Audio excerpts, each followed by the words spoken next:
What's up, Red Wings fans? Welcome to the Forecheck and welcome inside the beautiful Little Caesars Arena. I'm Daniella Bruce. As always, I'm alongside your Red Wings radio play-by-play announcer, Mr. Ken Kal, today on show 12 of 12 of the week. You've just got a game left, Ken, after this, I promise, and then you get a break. If you count the games, it's 17 out of 18.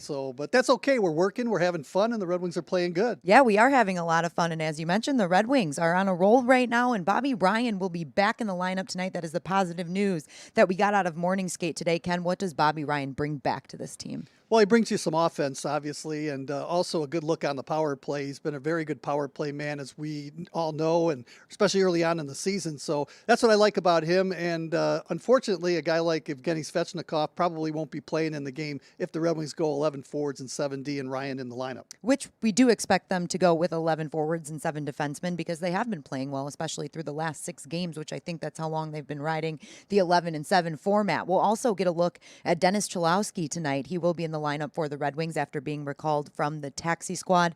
Dennis Chilowski had to focus on getting better at the power play, on quarterbacking the power play. So definitely look out for him on that power play unit tonight. I think that's his bread and butter, Daniela, really, when you think about it. He's always been a very good skater, getting the puck out of his own zone, and always a good power play specialist back there on the blue line.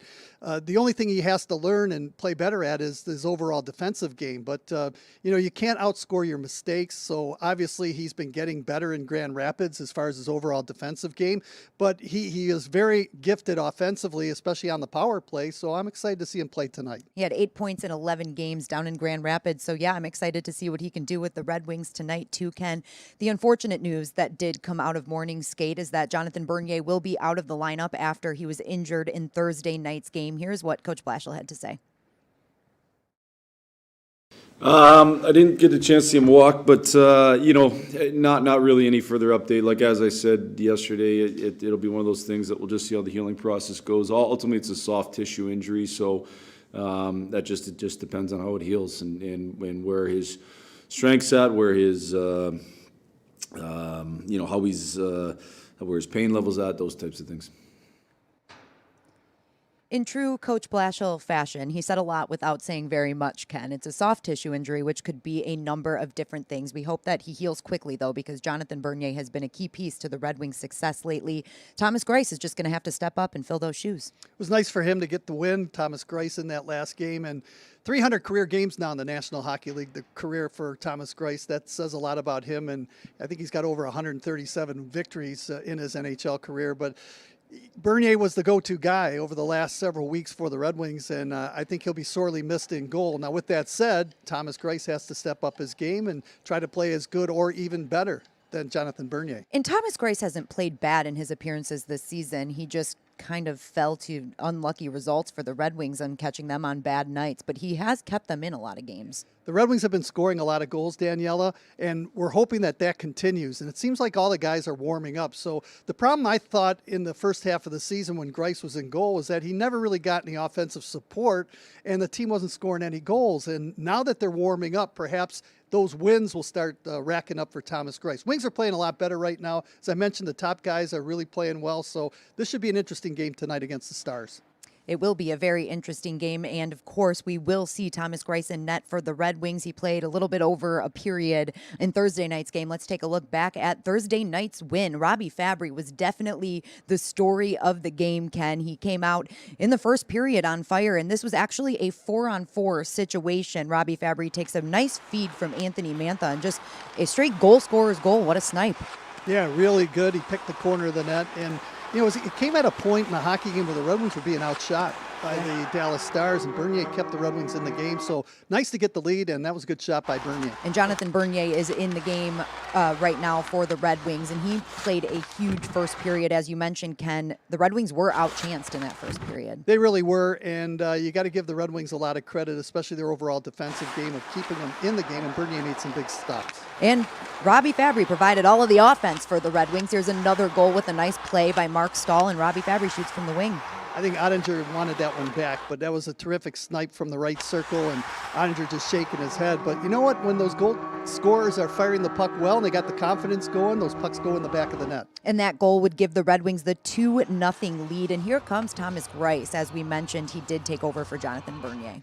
Looks like me warming up a little bit with my sore arm, but yeah, he came into the game right there. And look at Dylan Larkin here, carrying the puck, got a shot away, then had the right idea to pass that puck over to Fabry, who followed up on the play and just banged it home. He's not going to get any easier hat trick than that goal right there. And the chemistry between Robbie Fabry and Dylan Larkin has been outstanding, especially in the last few games. That gives the Red Wings the 3-0 lead, but Dallas would respond quickly just seconds later. It's Rupe Hintz. Yeah, Hintz got the wide stride and cuts in front of the net, gets a stick blade on it to deflect it home. Those are tough for any goaltender to stop.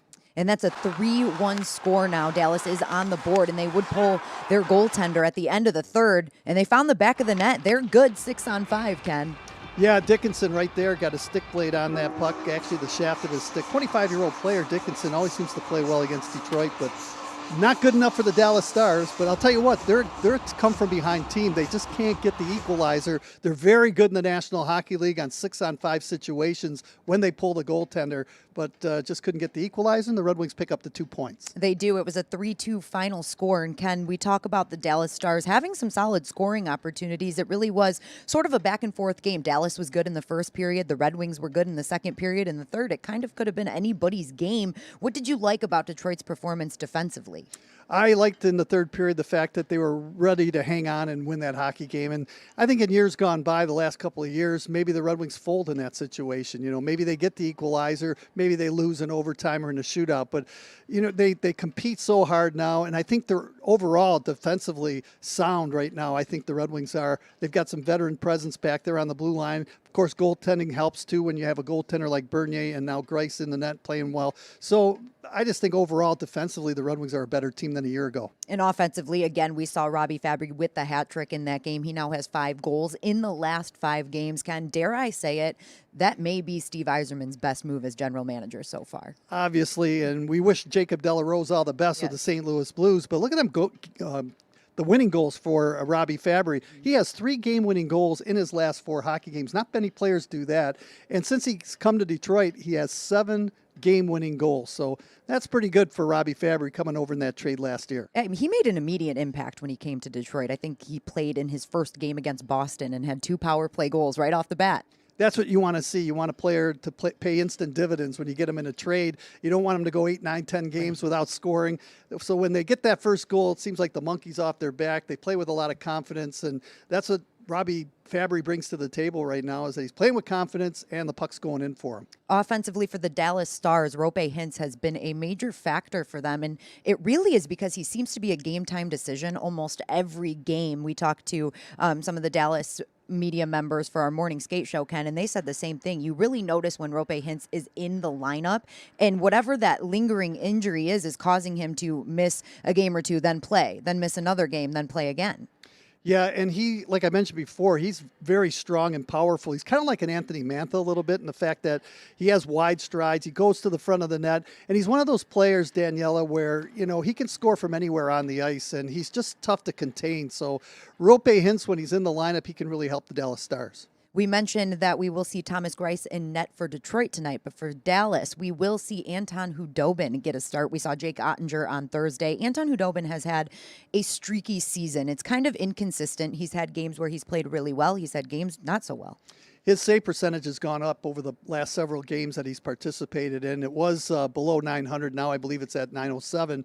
So he's going to get the chance in goal to try and get the Dallas Stars to come back and try to make it a series, an even up series against the Detroit Red Wings. But I really thought Ottinger was going to play both games. I thought he really played well. He made some big saves in goal in game 1 of this 2-game series, and they're going to switch it up. Rick Bowness is going to go with Hudobin, so we'll see what happens today. And remember, Jake Ottinger is a rookie goaltender. Ken, there has to be some value in kind of watching your veteran guy take the reins sometimes. But the thing is he wins. Yeah, and he you know, he's only lost 2 games in regulation all this year. He's only 22 years old. So, you know, how do you not play him? Because it's an interesting move. Yeah, he seems to pick up points all the time. Now, not all of them are wins. Some of them are overtime losses or shootout losses, but they're still points. Yeah, and definitely Jake Ottinger has become the number one goaltender in Dallas, especially as of late. So, like you said, kind of an interesting move to see Hudobin in net tonight, but maybe the Red Wings can take advantage of that. Ken, one thing I can tell you is the team that scores first tonight is going to have an advantage. So that first goal is very important. Dallas is 1-8-5 when their opponent scores first, and the Red Wings are 3-12-2 when the opponent scores first. Those are interesting numbers. And one thing about the Dallas Stars, they're never out of a hockey game. So even though they are behind, they have the ability to come back. In fact, over their last 3 games, they've made the games close. They forced overtime against Tampa Bay. They played Detroit tough after trailing 3-0, scoring twice in the third period in the last game. So they're never out of any contest if the opposing team scores first. But again, it's better to play with the lead as opposed to playing catch-up hockey. The Red Wings have actually been playing with the lead a lot in their past few games, and I think that's something that has been a very positive thing for them, where you don't have to chase, you're not coming from behind. It's definitely an advantage for every team. And you know what's interesting about that, Daniela, is when you're playing from behind, you use a lot more energy. Yep. And when you're playing with the lead, it's just a lot more easier to play.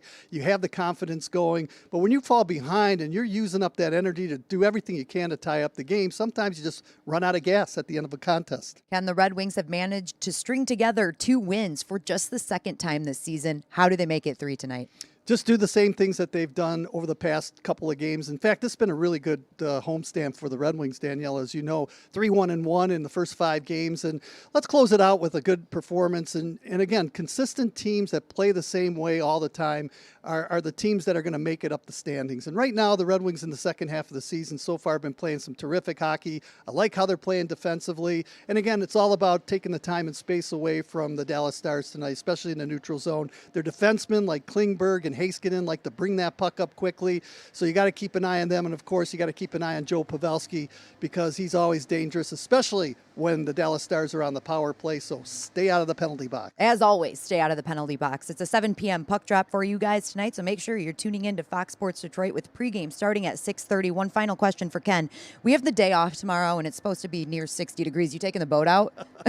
Not yet. I still think we have some freezing days coming up. But if this was maybe the beginning of May, I would say, yeah, Daniela, after the game, come on out on the boat and on the lake, and we'll have some fun out there. Oh, I'm coming out there with you this summer, Ken. You best believe it. Well, you can catch the game on 97.1 The Ticket as well, and listen to your very own Ken Kal and Paul Woods. And of course, make sure you're downloading Home Turf and tuning in to Hockeytown Home Ice if you're watching or listening at home, because if you're from Michigan, you have a Michigan address, you can win 2 tickets to a game right here at Little Caesars Arena this season. And it's been exciting to have some fans back, so you'll definitely want to do that. Thank you so much for tuning in to today's edition of the Forecheck. We'll see you next week.